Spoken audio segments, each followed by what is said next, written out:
Hi guys! Good morning! For today's video ay gagawa tayo ng kinilaw na tanigi. Siguraduhin nyo nga palang hugasan nyo ng suka yung tanigi.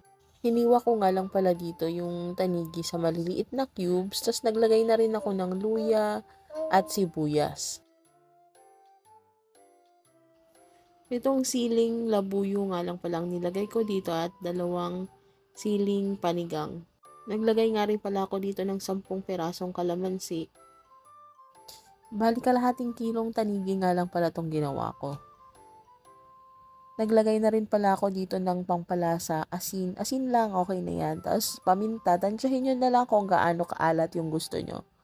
At dahil nga gusto ko yung lasang-lasa ko yung paminta, dinagdagan ko yung paminta. Maraming paminta, mas masarap.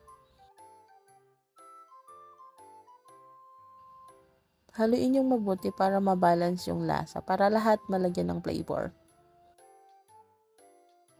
Naglagay na nga rin pala ako ng kamatis. Bali, hiniwa ko lang din siya ng maliliit. 1 pirasong kamatis lang yan. Tapos, naglagay na rin ako ng pipino.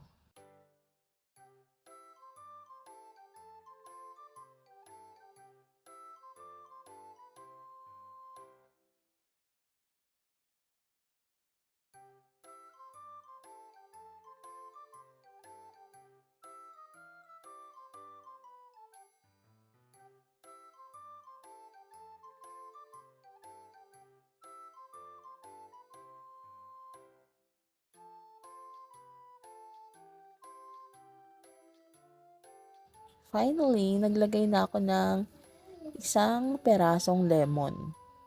Tapos, hinalo-halo ko lang din. Tapos, nilagyan ko na siya ng cling wrap. Then, nilagay ko sa rep. Pwede na yan after 2 to 3 hours. Thank you for watching!